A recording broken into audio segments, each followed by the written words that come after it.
ਸਤਿ ਸ਼੍ਰੀ ਅਕਾਲ ਦੋਸਤੋ, ਸਵਾਗਤ ਹੈ ਤੁਹਾਡੇ ਆਪਣੇ ਚੈਨਲ ਪੀਵੀ ਪੰਜਾਬੀ ਕਹਾਣੀਆਂ ਤੇ। ਅੱਜ ਤੁਹਾਡੇ ਲਈ ਲੈ ਕੇ ਆਏ ਹਾਂ ਇੱਕ ਨਵੀਂ ਪੰਜਾਬੀ ਕਹਾਣੀ। ਮੈਂ ਅਤੇ ਮੇਰੀਆਂ 4 ਧੀਆਂ ਬੇਸਬਰੀ ਨਾਲ ਦਰਵਾਜ਼ੇ ਤੇ ਦਸਤਕ ਦੀ ਉਡੀਕ ਕਰ ਰਹੀਆਂ ਸਨ। ਸਾਡੀਆਂ ਨਜ਼ਰਾਂ ਦਰਵਾਜ਼ੇ ਤੇ ਟਿਕੀਆਂ ਹੋਈਆਂ ਸਨ। ਜਿਵੇਂ ਹੀ ਸ਼ਾਮ ਦੇ 6 ਵਜੇ ਸਾਡੇ ਦਰਵਾਜ਼ੇ ਤੇ ਦਸਤਕ ਹੋਈ। ਦਰਵਾਜ਼ਾ ਖੜਕਾਉਣ ਦੀ ਆਵਾਜ਼ ਸੁਣ ਕੇ ਮੈਂ ਅਤੇ ਮੇਰੀਆਂ 4 ਧੀਆਂ ਦੇ ਚਿਹਰਿਆਂ ਤੇ ਖੁਸ਼ੀ ਦੀ ਲਹਿਰ ਦੌੜ ਗਈ। ਮੈਂ ਤੇਜ਼ੀ ਨਾਲ ਦਰਵਾਜ਼ੇ ਵੱਲ ਜਾਣ ਲੱਗੀ ਅਤੇ ਜਦੋਂ ਮੈਂ ਦਰਵਾਜ਼ਾ ਖੋਲ੍ਹਿਆ ਤਾਂ ਦੇਖਿਆ ਕਿ ਪਿਛਲੇ ਦਿਨਾਂ ਦੀ ਤਰ੍ਹਾਂ ਸਾਡੇ ਦਰਵਾਜ਼ੇ ਦੇ ਅੱਗੇ ਕਿਸੇ ਨੇ ਬੋਰੀ ਰੱਖੀ ਹੋਈ ਸੀ, ਜਿਸ ਵਿੱਚ ਬਹੁਤ ਸਾਰਾ ਰਾਸ਼ਨ ਸੀ। ਮੈਂ ਬੋਰੀ ਨੂੰ ਦੇਖਿਆ ਤੇ ਆਲੇ ਦੁਆਲੇ ਦੇਖਣ ਲੱਗ ਪਈ, ਪਰ ਨੇੜੇ ਤੇੜੇ ਕੋਈ ਨਹੀਂ ਸੀ। ਅੱਜ ਤਕਰੀਬਨ 15 ਦਿਨ ਹੋ ਗਏ ਸਨ। ਕੋਈ 6 ਵਜੇ ਸਾਡੇ ਘਰ ਦੇ ਦਰਵਾਜ਼ੇ ਅੱਗੇ ਬੋਰੀ ਰੱਖ ਕੇ ਚਲਾ ਜਾਂਦਾ ਸੀ। ਇਸ ਵਿੱਚ 2-3 ਦਿਨਾਂ ਦਾ ਰਾਸ਼ਨ ਦਾ ਸਮਾਨ ਹੁੰਦਾ ਸੀ, ਪਰ ਨੇੜੇ ਤੇੜੇ ਕੋਈ ਨਹੀਂ ਹੁੰਦਾ ਸੀ। ਪਹਿਲਾਂ ਸਾਨੂੰ ਇਹ ਬੋਰੀ ਚੁੱਕਣ ਵੇਲੇ ਬਹੁਤ ਅਜੀਬ ਲੱਗਦਾ ਸੀ, ਪਰ ਘਰ ਵਿੱਚ ਖਾਣ ਪੀਣ ਲਈ ਕੁਝ ਨਹੀਂ ਸੀ, ਇਸ ਲਈ ਮੈਂ ਇਹ ਬੋਰੀ ਚੁੱਕਣ ਲਈ ਮਜਬੂਰ ਸੀ। ਅਤੇ ਮੈਨੂੰ ਨਹੀਂ ਪਤਾ ਸੀ ਕਿ ਇਹ ਬੋਰੀ ਕੌਣ ਰੱਖਦਾ ਹੈ ਅਤੇ ਇਹ ਕਿੱਥੋਂ ਆਉਂਦੀ ਹੈ। ਹਰ 2-3 ਦਿਨ ਬਾਅਦ ਸਾਡੇ ਘਰ ਦੇ ਦਰਵਾਜ਼ੇ ਤੇ ਦਸਤਕ ਹੁੰਦੀ ਅਤੇ ਜਦੋਂ ਮੈਂ ਦਰਵਾਜ਼ਾ ਖੋਲ੍ਹਦੀ ਤਾਂ ਇਹ ਬੋਰੀ ਸਾਡੇ ਘਰ ਦੇ ਸਾਹਮਣੇ ਰੱਖੀ ਹੁੰਦੀ। ਪਹਿਲੀ ਵਾਰ ਜਦੋਂ ਮੈਂ ਇਸ ਬੋਰੀ ਨੂੰ ਚੁੱਕ ਕੇ ਖੋਲ੍ਹਿਆ ਤਾਂ ਉਸ ਵਿੱਚ ਰਾਸ਼ਨ ਦਾ ਸਮਾਨ ਮਿਲਿਆ। ਮੈਨੂੰ ਬਹੁਤ ਖੁਸ਼ੀ ਹੋਈ ਅਤੇ ਹੈਰਾਨੀ ਵੀ ਕਿ ਅੱਜ ਦੇ ਸਮੇਂ ਵਿੱਚ ਕੌਣ ਕਿਸੇ ਦੀ ਮਦਦ ਕਰਦਾ ਹੈ, ਪਰ ਭਲਾ ਹੋਵੇ ਉਸ ਵਿਅਕਤੀ ਦਾ ਜਿਸ ਨੇ ਸਾਡੇ ਲਈ ਖਾਣ ਪੀਣ ਦਾ ਪ੍ਰਬੰਧ ਕੀਤਾ। ਹੁਣ ਅਸੀਂ ਹਰ ਰੋਜ਼ ਇਸ ਵਿੱਚੋਂ ਖਾਣਾ ਪਕਾਉਂਦੇ ਅਤੇ ਰੱਜ ਕੇ ਖਾਣਾ ਖਾਂਦੇ। ਅੱਜ ਜਦੋਂ ਦਰਵਾਜ਼ੇ ਤੇ ਦਸਤਕ ਹੋਈ ਤੇ ਮੈਂ ਬੋਰੀ ਚੁੱਕਣ ਲੱਗੀ ਤਾਂ ਮੇਰੀ ਨਜ਼ਰ ਗਲੀ ਦੇ ਕੋਨੇ ਤੇ ਪਈ। ਮਹਾਕਾਲੀ ਪੰਡਤ ਜੀ ਖੜੇ ਸਨ ਤੇ ਲੁਕ ਛਿਪ ਕੇ ਸਾਡੇ ਘਰ ਵੱਲ ਦੇਖ ਰਹੇ ਸਨ। ਜਦੋਂ ਮੈਂ ਬੋਰੀ ਚੁੱਕ ਕੇ ਘਰ ਦੇ ਅੰਦਰ ਗਈ ਤਾਂ ਮੈਂ ਘਰ ਦੇ ਅੰਦਰੋਂ ਹੀ ਦਰਵਾਜ਼ੇ ਦੀ ਬਿਰਲ ਵਿੱਚੋਂ ਬਾਹਰ ਦੇਖਣ ਲੱਗ ਪਈ। ਉਹਨਾਂ ਨੇ ਸੋਚਿਆ ਕਿ ਮੈਂ ਅੰਦਰ ਚਲੀ ਗਈ ਹਾਂ। ਉਸ ਨੇ ਜੇਬ ਵਿੱਚੋਂ ਫੋਨ ਕੱਢ ਕੇ ਕਿਸੇ ਦਾ ਨੰਬਰ ਡਾਇਲ ਕੀਤਾ ਤੇ ਉਹ ਬੜੀ ਖੁਸ਼ੀ ਨਾਲ ਕਿਸੇ ਨੂੰ ਕਹਿ ਰਿਹਾ ਸੀ ਕਿ ਤੇਰਾ ਕੰਮ ਹੋ ਗਿਆ, ਅੱਜ ਫਿਰ ਬੋਰੀ ਅੰਦਰ ਗਈ ਹੈ। ਮੈਂ ਉਸ ਦੀ ਗੱਲ ਸੁਣ ਲਈ ਸੀ। ਇਹ ਸੁਣ ਕੇ ਮੈਂ ਸੋਚਿਆ ਕਿ ਉਹ ਸਾਡੇ ਘਰ ਦੀ ਖਬਰ ਕਿਸ ਨੂੰ ਦੇ ਰਿਹਾ ਹੈ, ਕਿ ਉਹ ਸਾਡੇ ਘਰ ਦੇ ਸਾਹਮਣੇ ਬੋਰੀਆਂ ਆਪ ਰੱਖਦਾ ਹੈ, ਪਰ ਉਹ ਅਜਿਹਾ ਕਿਵੇਂ ਕਰ ਸਕਦਾ ਸੀ। ਉਹ ਆਪ ਇੱਕ ਗਰੀਬ ਵਿਅਕਤੀ ਸੀ। ਉਹ 2 ਵਕਤ ਦੀ ਰੋਟੀ ਲਈ ਆਪ ਲੋਕਾਂ ਦੇ ਘਰ ਜਾਂਦਾ ਸੀ। ਫਿਰ ਉਹ ਇਹ ਸਭ ਕਿਸ ਦੇ ਕਹਿਣ ਤੇ ਕਰ ਰਿਹਾ ਸੀ? ਕੌਣ ਸਾਡੀ ਮਦਦ ਕਰ ਰਿਹਾ ਹੈ? ਮੇਰੇ ਪਤੀ ਦੀ ਮੌਤ ਤੋਂ ਬਾਅਦ ਆਂਢ ਗੁਆਂਢ ਦੇ ਲੋਕਾਂ ਨੇ ਸਾਡੇ ਘਰ ਆਉਣਾ ਬੰਦ ਕਰ ਦਿੱਤਾ ਸੀ। ਇਸ ਤਰ੍ਹਾਂ ਸਾਡੀ ਮਦਦ ਕਰਨਾ ਤਾਂ ਦੂਰ ਦੀ ਗੱਲ ਹੈ। ਮੈਂ ਇਹ ਸਭ ਕੁਝ ਸੋਚ ਰਹੀ ਸੀ ਕਿ ਅਚਾਨਕ ਮੈਨੂੰ ਲੱਗਾ ਕਿ ਇਹ ਜੋ ਖਾਣਾ ਆਉਂਦਾ ਹੈ ਇਹ ਸਹੀ ਹੈ ਜਾਂ ਨਹੀਂ, ਕਿ ਕੋਈ ਇਸ ਬੋਰੀ ਵਿੱਚ ਕੁਝ ਮਿਲਾ ਕੇ ਸਾਨੂੰ ਦੇ ਰਿਹਾ ਹੈ। ਇਹ ਸੋਚਦਿਆਂ ਹੀ ਮੇਰੇ ਹੱਥ ਪੈਰ ਠੰਡੇ ਹੋ ਗਏ ਅਤੇ ਮੈਨੂੰ ਪਸੀਨਾ ਆਉਣ ਲੱਗਾ। ਮੈਂ ਇਹ ਸਭ ਸੋਚ ਰਹੀ ਸੀ ਜਦੋਂ ਮੇਰੀ ਧੀ ਮੇਰੇ ਕੋਲ ਆਈ ਅਤੇ ਮੈਨੂੰ ਕਹਿਣ ਲੱਗੀ, ਮਾਂ, ਤੁਸੀਂ ਅਜੇ ਵੀ ਇੱਥੇ ਹੀ ਖੜੇ ਹੋ, ਜਲਦੀ ਆਓ ਅਤੇ ਸਾਨੂੰ ਖਾਣਾ ਦੇ ਦਿਓ, ਅਸੀਂ ਬਹੁਤ ਭੁੱਖੇ ਹਾਂ। ਮੇਰੀ ਧੀ ਨੇ ਮੇਰਾ ਹੱਥ ਖਿੱਚਿਆ ਅਤੇ ਮੈਨੂੰ ਅੰਦਰ ਲੈ ਗਈ। ਜਦੋਂ ਅਸੀਂ ਬੋਰੀ ਖੋਲ੍ਹੀ ਤਾਂ ਉਸ ਵਿੱਚ ਰਾਸ਼ਨ ਦਾ ਸਮਾਨ ਆਮ ਵਾਂਗ ਮਿਲਿਆ। ਮੈਂ ਛੇਤੀ ਨਾਲ ਉਸ ਵਿੱਚੋਂ ਆਟਾ ਕੱਢ ਕੇ ਰੋਟੀਆਂ ਬਣਾਉਣ ਲਈ ਆਟਾ ਗੁੰਨ ਲਿਆ ਅਤੇ ਮੇਰੀ ਵੱਡੀ ਧੀ ਸਬਜ਼ੀ ਤਿਆਰ ਕਰਨ ਲੱਗੀ। ਖਾਣਾ ਪਕਾਉਣ ਤੋਂ ਬਾਅਦ ਅਸੀਂ ਸਾਰਿਆਂ ਨੇ ਖਾਣਾ ਖਾ ਲਿਆ ਅਤੇ ਸੌਣ ਲਈ ਲੇਟ ਗਏ। ਫਿਰ ਮੇਰੀ ਛੋਟੀ ਧੀ ਮੈਨੂੰ ਪੁੱਛਣ ਲੱਗੀ ਕਿ ਮਾਂ, ਸਾਨੂੰ ਖਾਣਾ ਕੌਣ ਦੇ ਜਾਂਦਾ ਹੈ? ਇਸ ਸਮੇਂ ਵਿੱਚ ਕੌਣ ਸਾਡੀ ਮਦਦ ਕਰ ਰਿਹਾ ਹੈ? ਅੱਜ ਦੇ ਸਮੇਂ ਵਿੱਚ ਤਾਂ ਆਪਣੀਆਂ ਨੂੰ ਨਹੀਂ ਪੁੱਛਦੇ ਤੇ ਕੌਣ ਆਪਣੀ ਪਛਾਣ ਦੱਸੇ ਬਿਨਾਂ ਸਾਡੀ ਬਹੁਤ ਮਦਦ ਕਰਦਾ ਹੈ। ਕੀ ਕੋਈ ਸਾਡੀ ਬੇਵਸੀ ਦਾ ਫਾਇਦਾ ਉਠਾ ਰਿਹਾ ਹੈ? ਇਹ ਸਵਾਲ ਮੇਰੇ ਮਨ ਵਿੱਚ ਵੀ ਚੱਲ ਰਹੇ ਸਨ, ਪਰ ਮੇਰੇ ਕੋਲ ਇਹਨਾਂ ਸਵਾਲਾਂ ਦਾ ਕੋਈ ਜਵਾਬ ਨਹੀਂ ਸੀ। ਮੈਂ ਚਾਹੁੰਦੇ ਹੋਏ ਵੀ ਰਾਸ਼ਨ ਲੈਣ ਤੋਂ ਇਨਕਾਰ ਨਹੀਂ ਕਰ ਸਕਦੀ ਸੀ, ਕਿਉਂਕਿ ਸਾਡੇ ਕੋਲ ਹੋਰ ਕੋਈ ਵਿਕਲਪ ਨਹੀਂ ਸੀ। ਮੇਰੀ ਵੱਡੀ ਧੀ ਛੋਟੀ ਧੀ ਨੂੰ ਕਹਿਣ ਲੱਗੀ, ਜਿਵੇਂ ਦੁਨੀਆ ਵਿੱਚ ਬੁਰੇ ਲੋਕ ਹਨ, ਇਸੇ ਤਰ੍ਹਾਂ ਚੰਗੇ ਲੋਕ ਵੀ ਹਨ। ਹੋ ਸਕਦਾ ਹੈ ਕੋਈ ਚੰਗੇ ਦਿਲ ਵਾਲਾ ਸਾਡੀ ਮਦਦ ਕਰ ਰਿਹਾ ਹੋਵੇ। ਤੁਸੀਂ ਇਹ ਸਵਾਲ ਰੋਜ਼ ਕਿਉਂ ਲੈ ਕੇ ਬੈਠ ਜਾਂਦੇ ਹੋ? ਤੂੰ ਚੁੱਪ ਕਰਕੇ ਸੋ ਜਾ, ਸਾਨੂੰ ਵੀ ਸੌਣ ਦੇ। ਮੇਰੀ ਦੋਵੇਂ ਧੀਆਂ ਸੌਂ ਗਈਆਂ, ਪਰ ਮੈਨੂੰ ਨੀਂਦ ਨਹੀਂ ਆਈ। ਮੇਰੇ ਦਿਲ ਵਿੱਚ ਵਾਰ-ਵਾਰ ਗਲਤ ਵਿਚਾਰ ਆ ਰਹੇ ਸਨ ਅਤੇ ਪੰਡਤ ਜੀ ਦੀ ਉਹ ਹਰਕਤ ਮੈਨੂੰ ਹੋਰ ਸੋਚਣ ਲਈ ਮਜਬੂਰ ਕਰ ਰਹੀ ਸੀ। ਇਹ ਗੱਲਾਂ ਸੋਚਦਿਆਂ ਪਤਾ ਨਹੀਂ ਕਦੋਂ ਮੇਰੀ ਅੱਖ ਲੱਗ ਗਈ। ਸਾਡਾ ਰਾਸ਼ਨ 2 ਦਿਨ ਚੱਲਿਆ ਅਤੇ ਫਿਰ ਖਤਮ ਹੋ ਗਿਆ। 2 ਦਿਨਾਂ ਬਾਅਦ ਫਿਰ ਅਸੀਂ ਰਾਸ਼ਨ ਆਉਣ ਦੀ ਉਡੀਕ ਕਰਨ ਲੱਗੇ।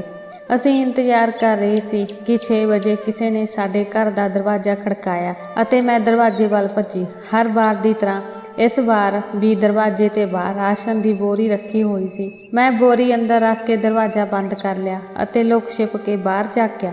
ਅੱਜ ਵੀ ਪੰਡਿਤ ਜੀ ਮੈਨੂੰ ਗਲੀ ਦੇ ਨੁੱਕਰ ਤੇ ਲੁਕ ਕੇ ਦੇਖ ਰਹੇ ਸਨ ਅਤੇ ਜਦੋਂ ਮੈਂ ਬੋਰੀ ਅੰਦਰ ਲੈ ਗਈ ਤੇ ਮੁੜ ਕੇ ਦੇਖਿਆ ਤਾਂ ਉਹਨਾਂ ਨੇ ਆਪਣਾ ਫੋਨ ਕੱਢ ਕੇ ਕਿਸੇ ਦਾ ਨੰਬਰ ਡਾਇਲ ਕੀਤਾ। ਫਿਰ ਉਹੀ ਗੱਲ ਕਹੀ ਜੋ ਉਸ ਦਿਨ ਕਿਹਾ ਸੀ ਕਿ ਤੇਰਾ ਕੰਮ ਹੋ ਗਿਆ ਹੈ, ਤੂੰ ਫਿਕਰ ਨਾ ਕਰ। ਬੋਰੀ ਅੰਦਰ ਗਈ। ਮੈਂ ਉਸ ਦੀ ਗੱਲ ਸੁਣ ਕੇ ਡਰ ਗਈ ਅਤੇ ਅੰਦਰ ਜਾਣ ਤੋਂ ਪਹਿਲਾਂ ਬਹੁਤ ਕੁਝ ਸੋਚਣ ਲਈ ਮਜਬੂਰ ਹੋ ਗਈ। ਪਰ ਜੇ ਮੈਂ ਕਰਾਂ ਤਾਂ ਮੈਂ ਕੀ ਕਰਾਂ? ਮੈਂ ਆਪਣੀਆਂ ਧੀਆਂ ਨੂੰ ਖਾਣਾ ਬਣਾ ਕੇ ਦਿੱਤਾ ਅਤੇ ਅਸੀਂ ਸਾਰਿਆਂ ਨੇ ਖਾਣਾ ਖਾਧਾ।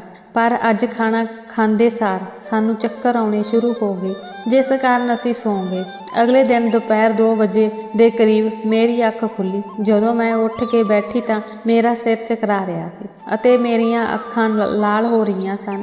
ਜਦੋਂ ਮੈਨੂੰ ਅਚਾਨਕ ਆਪਣੀਆਂ ਧੀਆਂ ਦਾ ਖਿਆਲ ਆਇਆ ਤਾਂ ਮੈਂ ਉੱਠ ਕੇ ਆਪਣੀਆਂ ਧੀਆਂ ਵੱਲ ਦੇਖਿਆ। ਉਹ ਅਜੇ ਵੀ ਬੇਫਿਕਰ ਸੁੱਤੀਆਂ ਪਈਆਂ ਸਨ। ਮੈਂ ਉਹਨਾਂ ਨੂੰ ਦੇਖ ਕੇ ਡਰ ਗਈ। ਮੈਂ ਝੱਟ ਉਹਨਾਂ ਨੂੰ ਉਠਾਇਆ। ਥੋੜ੍ਹੀ ਦੇਰ ਬਾਅਦ ਜਦੋਂ ਉਹ ਜਾਗੀਆਂ ਤਾਂ ਮੇਰੀ ਜਾਨ ਵਿੱਚ ਜਾਨ ਆਈ। ਉਹ ਚਾਰੇ ਸਿਰ ਫੜ ਕੇ ਬੈਠੀਆਂ ਸਨ। ਮੈਂ ਆਪਣਾ ਸਿਰ ਫੜ ਕੇ ਉੱਠੀ ਅਤੇ ਆਪਣੀਆਂ ਧੀਆਂ ਨੂੰ ਵੀ ਕਿਹਾ ਕਿ ਉੱਠੋ ਅਤੇ ਆਪਣੇ ਹੱਥ ਅਤੇ ਮੂੰਹ ਧੋਵੋ। ਤੁਸੀਂ ਚੰਗਾ ਮਹਿਸੂਸ ਕਰੋਗੇ। ਜਦੋਂ ਮੈਂ ਅਤੇ ਮੇਰੀਆਂ ਧੀਆਂ ਉੱਠੀਆਂ ਅਤੇ ਹੱਥ ਮੂੰਹ ਧੋਤਾ ਤਾਂ ਸਾਡੀ ਸਿਹਤ ਵਿੱਚ ਸੁਧਾਰ ਹੋਣ ਲੱਗਾ। ਫਿਰ ਮੈਂ ਆਪਣੀਆਂ ਧੀਆਂ ਲਈ ਨਾਸ਼ਤਾ ਬਣਾਇਆ। ਜਿਵੇਂ ਹੀ ਅਸੀਂ ਬੁਰਕੀ ਮੂੰਹ ਵਿੱਚ ਪਾਈ, ਸਾਨੂੰ ਸਾਰਿਆਂ ਨੂੰ ਉਲਟੀਆਂ ਆਉਣੀਆਂ ਲੱਗੀਆਂ। ਸਾਰਿਆਂ ਦੀ ਹਾਲਤ ਖਰਾਬ ਹੋਣ ਲੱਗੀ। ਮੈਂ ਸੋਚਣ ਲੱਗੀ ਕਿ ਸਾਡੀ ਸਿਹਤ ਇੰਨੀ ਖਰਾਬ ਕਿਵੇਂ ਹੋ ਗਈ, ਕਿ ਸਾਡੇ ਖਾਣੇ ਵਿੱਚ ਕੁਝ ਮਿਲਾਇਆ ਗਿਆ ਹੈ। ਜੋ ਖਾਣਾ ਬੋਰੀ ਵਿੱਚ ਆਇਆ ਕਿ ਉਹ ਜ਼ਹਿਰੀਲਾ ਸੀ। ਇਹ ਗੱਲਾਂ ਸੋਚਦਿਆਂ ਮੈਨੂੰ ਚਿੰਤਾ ਹੋ ਰਹੀ ਸੀ ਕਿ ਮੇਰੀਆਂ ਧੀਆਂ ਦੀ ਹਾਲਤ ਹੋਰ ਵਿਗੜਨ ਲੱਗੀ ਹੈ। ਮੈਂ ਆਪਣੀਆਂ ਧੀਆਂ ਨੂੰ ਲੈ ਕੇ ਡਾਕਟਰ ਕੋਲ ਗਈ। ਸਾਡੇ ਘਰ ਦੇ ਨੇੜੇ ਹੀ ਸਰਕਾਰੀ ਹਸਪਤਾਲ ਸੀ। ਮੈਂ ਆਪਣੀਆਂ ਧੀਆਂ ਨੂੰ ਇਸ ਤਰ੍ਹਾਂ ਤੜਫਦੇ ਨਹੀਂ ਦੇਖ ਸਕਦੀ ਸੀ। ਅਸੀਂ ਹਸਪਤਾਲ ਪਹੁੰਚ ਗਏ ਤੇ ਡਾਕਟਰ ਨੇ ਇੱਕ-ਇੱਕ ਕਰਕੇ ਸਾਨੂੰ ਚੈੱਕ ਕੀਤਾ ਅਤੇ ਰਿਪੋਰਟ ਆਉਣ ਤੋਂ ਬਾਅਦ ਡਾਕਟਰ ਨੇ ਸਾਨੂੰ ਜੋ ਦੱਸਿਆ, ਇਹ ਸੁਣ ਕੇ ਮੇਰੇ ਹੋਸ਼ ਉੱਡ ਗਏ। ਅਸੀਂ ਸਾਰੇ ਇੱਕ ਦੂਜੇ ਨੂੰ ਹੈਰਾਨੀ ਨਾਲ ਦੇਖਣ ਲੱਗੇ। ਇਹ ਸਾਡੇ ਲਈ ਮੌਤ ਤੋਂ ਘੱਟ ਨਹੀਂ ਸੀ। ਅਸੀਂ ਇਹ ਖਬਰ ਸੁਣਨ ਨਾਲੋਂ ਮਰਨਾ ਪਸੰਦ ਕਰਦੇ। ਅਸੀਂ ਇੱਕ ਦੂਜੇ ਨਾਲ ਨਜ਼ਰਾਂ ਨਹੀਂ ਮਿਲਾ ਸਕਦੇ ਸੀ। ਆਖਰ ਇਹ ਕਿਵੇਂ ਹੋ ਸਕਦਾ ਹੈ ਜੋ ਸਾਡੇ ਪੰਜਾਂ ਨਾਲ ਹੋਇਆ? ਅਸੀਂ ਇੱਕੋ ਸਮੇਂ ਇਕੱਠੇ ਗਰਭਵਤੀ ਸੀ। ਮੇਰੇ ਨਾਲ ਨਾਲ ਮੇਰੀਆਂ ਧੀਆਂ ਤੇ ਚਿਹਰਿਆਂ ਦਾ ਰੰਗ ਵੀ ਉੱਡ ਗਿਆ। ਮੈਂ ਡਾਕਟਰ ਨੂੰ ਦੱਸਿਆ ਕਿ ਮੇਰੀਆਂ ਧੀਆਂ ਦਾ ਅਜੇ ਵਿਆਹ ਵੀ ਨਹੀਂ ਹੋਇਆ ਅਤੇ ਮੈਂ ਵਿਧਵਾ ਹਾਂ। ਮੇਰਾ ਕੋਈ ਪੁੱਤਰ ਵੀ ਨਹੀਂ ਹੈ। ਅਸੀਂ ਚਾਰੇ ਜਣੇ ਘਰ ਵਿੱਚ ਇਕੱਲੇ ਰਹਿੰਦੇ ਹਾਂ। ਸਾਡੇ ਘਰ ਕੋਈ ਮਰਦ ਵੀ ਨਹੀਂ ਆਉਂਦਾ ਅਤੇ ਜਦੋਂ ਕੋਈ ਮਰਦ ਸਾਡੇ ਘਰ ਨਹੀਂ ਆਉਂਦਾ ਤਾਂ ਅਸੀਂ ਗਰਭਵਤੀ ਕਿਵੇਂ ਹੋ ਸਕਦੇ ਹਾਂ? ਡਾਕਟਰ ਨੇ ਹੈਰਾਨੀ ਨਾਲ ਮੇਰੇ ਵੱਲ ਦੇਖਿਆ ਅਤੇ ਰੁੱਖੇ ਲਹਿਜੇ ਵਿੱਚ ਕਿਹਾ, ਇਹ ਪੁਲਿਸ ਕੇਸ ਹੈ। ਤੁਸੀਂ ਪੁਲਿਸ ਕੋਲ ਜਾਓ ਅਤੇ ਸਭ ਕੁਝ ਦੱਸੋ ਅਤੇ ਜੇਕਰ ਤੁਸੀਂ ਅਜਿਹਾ ਨਹੀਂ ਕੀਤਾ ਤਾਂ ਮੈਂ ਤੁਹਾਡੀ ਰਿਪੋਰਟ ਕਰ ਦਿਆਂਗਾ। ਡਾਕਟਰ ਦਾ ਅਜਿਹਾ ਰਵੱਈਆ ਦੇਖ ਕੇ ਮੈਂ ਹੈਰਾਨ ਰਹਿ ਗਈ। ਇਹ ਸਾਡੀ ਸਮੱਸਿਆ ਨੂੰ ਸਮਝਣ ਦੀ ਬਜਾਏ ਸਾਨੂੰ ਧਮਕੀਆਂ ਕਿਉਂ ਦੇ ਰਿਹਾ ਹੈ? ਅਸੀਂ ਕਿਹੜਾ ਪਾਪ ਕੀਤਾ ਹੈ? ਅਸੀਂ ਆਪ ਹੀ ਚਿੰਤਤ ਹਾਂ। ਸਾਡੇ ਨਾਲ ਕਿਸੇ ਨੇ ਗਲਤ ਕੀਤਾ ਹੈ। ਪਰ ਮੈਂ ਉਸ ਡਾਕਟਰ ਨੂੰ ਕੁਝ ਨਹੀਂ ਕਿਹਾ ਅਤੇ ਚੁੱਪਚਾਪ ਹਸਪਤਾਲ ਤੋਂ ਬਾਹਰ ਆ ਕੇ ਥਾਣੇ ਵੱਲ ਤੁਰ ਪਈ। ਮੇਰੇ ਅੰਦਰ ਜਾਣ ਦਾ ਹੌਸਲਾ ਨਹੀਂ ਪੈ ਰਿਹਾ ਸੀ। ਮੈਂ ਬਹੁਤ ਘਬਰਾਈ ਹੋਈ ਸੀ ਅਤੇ ਮੈਨੂੰ ਬਹੁਤ ਪਸੀਨਾ ਆ ਰਿਹਾ ਸੀ। ਮੈਂ ਸੋਚ ਰਹੀ ਸੀ ਮੈਂ ਕੀ ਕਰਾਂਗੀ ਜੇ ਪੁਲਿਸ ਨੇ ਮੇਰੀ ਗੱਲ ਨਾ ਸੁਣੀ ਅਤੇ ਇਸ ਦੀ ਬਜਾਏ ਸਾਡੇ ਤੇ ਦੋਸ਼ ਲਗਾਏ, ਕਿਉਂਕਿ ਮੁਸੀਬਤ ਵਿੱਚ ਸਿਰਫ ਮੈਂ ਹੀ ਨਹੀਂ ਸੀ, ਮੇਰੀਆਂ 4 ਜਵਾਨ ਧੀਆਂ ਵੀ ਸਨ। ਮੈਂ ਬੇਇੱਜ਼ਤੀ ਬਰਦਾਸ਼ਤ ਨਹੀਂ ਕਰ ਸਕਦੀ ਸੀ। ਪਰ ਕਿਸੇ ਨੇ ਮੇਰੀਆਂ ਧੀਆਂ ਤੇ ਚਰਿੱਤਰ ਤੇ ਉਂਗਲ ਉਠਾਈ ਤਾਂ ਮੈਂ ਇਹ ਕਦੇ ਬਰਦਾਸ਼ਤ ਨਹੀਂ ਕਰ ਸਕਦੀ। ਵੈਸੇ ਵੀ ਇਸ ਦੁਨੀਆ ਵਿੱਚ ਸਾਡਾ ਕੋਈ ਨਹੀਂ ਸੀ। ਕਿਸੇ ਨੂੰ ਸਾਡੇ ਤੇ ਚਿੱਕੜ ਉਛਾਲਣ 'ਚ ਦੇਰ ਨਹੀਂ ਲੱਗਦੀ ਅਤੇ ਸਾਡੇ ਕੋਲ ਲੋਕਾਂ ਦੇ ਸਵਾਲਾਂ ਦਾ ਜਵਾਬ ਵੀ ਨਹੀਂ ਹੋਣਾ ਸੀ। ਇਹ ਸਭ ਸੋਚ ਕੇ ਮੈਂ ਵਾਪਸ ਜਾਣਾ ਚਾਹਿਆ, ਪਰ ਮੈਨੂੰ ਡਾਕਟਰ ਦੀ ਧਮਕੀ ਯਾਦ ਆ ਗਈ ਅਤੇ ਮੈਂ ਹੌਸਲਾ ਜਤਾਇਆ ਅਤੇ ਥਾਣੇ ਅੰਦਰ ਚਲੀ ਗਈ। ਥਾਣੇ ਅੰਦਰ ਵੜਦਿਆਂ ਹੀ ਮੈਂ ਚਾਰੇ ਪਾਸੇ ਦੇਖਿਆ। ਹਰ ਕੋਈ ਆਪਣੇ ਆਪਣੇ ਕੰਮਾਂ ਵਿੱਚ ਰੁੱਝਿਆ ਹੋਇਆ ਸੀ। ਮੈਂ ਇੱਥੇ ਕੈਦੀਆਂ ਨੂੰ ਦੇਖ ਕੇ ਬਹੁਤ ਘਬਰਾ ਰਹੀ ਸੀ, ਕਿਉਂਕਿ ਅਪਰਾਧੀਆਂ ਦਾ ਚਿਹਰਾ ਖਤਰਨਾਕ ਹੁੰਦਾ ਹੈ ਅਤੇ ਮੈਂ ਆਪਣੀ ਜ਼ਿੰਦਗੀ ਵਿੱਚ ਪਹਿਲੀ ਵਾਰ ਥਾਣੇ ਆਈ ਸੀ ਅਤੇ ਮੈਂ ਪ੍ਰਾਰਥਨਾ ਕਰ ਰਹੀ ਸੀ, ਰੱਬ ਕਿਸੇ ਨੂੰ ਥਾਣੇ ਦਾ ਮੂੰਹ ਨਾ ਦਿਖਾਵੇ। ਇੱਕ ਅਫਸਰ ਨੇ ਮੈਨੂੰ ਪੁੱਛਿਆ, ਕੀ ਹੋਇਆ ਮੈਡਮ ਜੀ, ਤੁਸੀਂ ਇੱਥੇ ਕਿਉਂ ਆਏ ਹੋ? ਮੈਂ ਉਸ ਨੂੰ ਦੱਸਿਆ ਕਿ ਮੈਂ ਰਿਪੋਰਟ ਲਿਖਵਾਉਣ ਲਈ ਆਈ ਹਾਂ।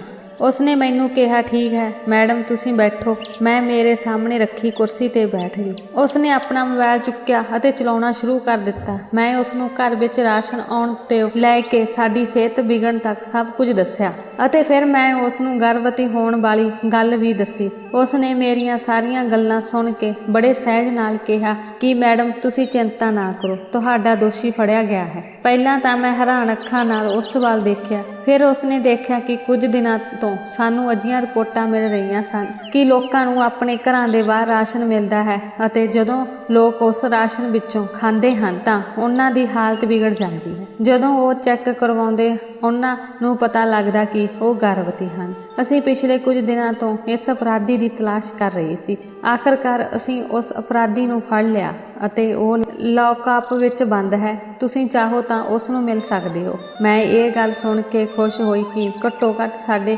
ਦੋਸ਼ੀ ਨੂੰ ਸਜ਼ਾ ਤਾਂ ਮਿਲ ਗਈ ਹੈ। ਫਿਰ ਮੈਂ ਸੋਚਣ ਲੱਗੀ ਕਿ ਹੁਣ ਅਸੀਂ ਕੀ ਕਰਾਂਗੇ। ਫਿਰ ਮੈਂ ਸੋਚਿਆ ਕਿ ਇਸ ਵਾਰ ਵੀ ਰੱਬ ਨੇ ਸਾਡੀ ਮਦਦ ਕੀਤੀ ਸੀ, ਉਹ ਭਵਿੱਖ ਵਿੱਚ ਵੀ ਸਾਡੀ ਮਦਦ ਕਰੇਗਾ। ਇਹ ਸੋਚਦੀ ਹੋਈ ਮੈਂ ਜੇਲ੍ਹ ਪਹੁੰਚ ਗਈ। ਜਿਵੇਂ ਹੀ ਮੈਂ ਦੋਸ਼ੀ ਨੂੰ ਦੇਖਿਆ ਮੇਰੀਆਂ ਅੱਖਾਂ ਫਟੀਆਂ ਰਹਿ ਗਈਆਂ। ਇੰਜ ਲੱਗ ਰਿਹਾ ਸੀ ਜਿਵੇਂ ਮੇਰਾ ਸਾਹ ਸੁੱਕ ਗਿਆ ਹੋਵੇ, ਮੇਰੇ ਤੇ ਜਿਵੇਂ ਅਸਮਾਨ ਟੁੱਟ ਗਿਆ ਹੋਵੇ। ਮੇਰੀਆਂ ਧੀਆਂ ਦੀ ਹਾਲਤ ਵੀ ਮੇਰੇ ਵਰਗੀ ਹੁੰਦੀ ਜਾ ਰਹੀ ਸੀ। ਮੈਂ ਅਤੇ ਮੇਰੀਆਂ ਧੀਆਂ ਨੇ ਹੈਰਾਨੀ ਨਾਲ ਇੱਕ ਦੂਜੇ ਵੱਲ ਦੇਖਿਆ ਅਤੇ ਫਿਰ ਉਸੇ ਆਦਮੀ ਵੱਲ ਦੇਖਣ ਲੱਗ ਪਏ ਕਿਉਂਕਿ ਸਾਨੂੰ ਆਪਣੀਆਂ ਅੱਖਾਂ ਤੇ ਵਿਸ਼ਵਾਸ ਨਹੀਂ ਹੋ ਰਿਹਾ ਸੀ, ਕਿਉਂਕਿ ਉਹ ਆਦਮੀ ਹੋਰ ਕੋਈ ਨਹੀਂ। ਮੇਰਾ ਨਾਮ ਮੀਨਾ ਹੈ। ਮੈਂ BA ਹੁਣੇ ਹੀ ਕੰਪਲੀਟ ਕੀਤੀ ਹੈ। ਮੈਂ ਖਾਂਦੇ ਪੀਂਦੇ ਘਰੋਂ ਸੀ, ਕਿਸੇ ਚੀਜ਼ ਦੀ ਕਮੀ ਨਹੀਂ ਸੀ। ਮੇਰੇ ਬਚਪਨ ਵਿੱਚ ਹੀ ਮੇਰੀ ਮਾਂ ਦੀ ਮੌਤ ਹੋ ਗਈ ਸੀ। ਮੈਨੂੰ ਮੇਰੇ ਪਿਤਾ ਨੇ ਇਕੱਲਿਆਂ ਹੀ ਪਾਲਿਆ ਸੀ। ਜਦੋਂ ਮੈਂ 20 ਸਾਲ ਦੀ ਹੋਈ ਤਾਂ ਮੇਰੇ ਪਿਤਾ ਨੇ ਮੇਰਾ ਵਿਆਹ ਆਪਣੇ ਦੋਸਤ ਦੇ ਲੜਕੇ ਨਾਲ ਕਰਵਾ ਦਿੱਤਾ ਜਿਸ ਦਾ ਨਾਮ ਸ਼ਾਮ ਸੀ। ਮੇਰੇ ਵਿਆਹ ਤੋਂ ਕੁਝ ਸਾਲ ਬਾਅਦ ਪਿਤਾ ਜੀ ਦਾ ਵੀ ਦੇਹਾਂਤ ਹੋ ਗਿਆ। ਮੇਰੇ ਪਤੀ ਸ਼ਾਮ ਬਹੁਤ ਚੰਗੇ ਸਨ, ਮੈਨੂੰ ਬਹੁਤ ਪਿਆਰ ਕਰਦੇ ਸਨ ਅਤੇ ਮੇਰੀ ਹਰ ਇੱਛਾ ਦਾ ਖਿਆਲ ਰੱਖਦੇ ਸਨ। ਸਾਡੇ ਘਰ ਕਿਸੇ ਤਰੀਕੇ ਦੀ ਕੋਈ ਕਮੀ ਨਹੀਂ ਸੀ। ਸਾਡੇ ਵਿਆਹ ਤੋਂ ਪਹਿਲਾਂ ਹੀ ਮੇਰੇ ਸਹੁਰੇ ਦਾ ਦੇਹਾਂਤ ਹੋ ਗਿਆ ਸੀ। ਸਾਡੇ ਘਰ ਸਿਰਫ ਮੈਂ, ਮੇਰੀ ਸੱਸ ਅਤੇ ਮੇਰਾ ਪਤੀ ਹੀ ਰਹਿੰਦੇ ਸੀ। ਵਿਆਹ ਤੋਂ 1.5 ਸਾਲ ਬਾਅਦ ਮੇਰੇ ਘਰ ਇੱਕ ਬੱਚਾ ਹੋਇਆ। ਅਸੀਂ ਬਹੁਤ ਖੁਸ਼ ਸੀ ਅਤੇ ਕੁਝ ਸਾਲਾਂ ਬਾਅਦ ਮੈਂ ਜੁੜਵਾ ਧੀਆਂ ਨੂੰ ਜਨਮ ਦਿੱਤਾ।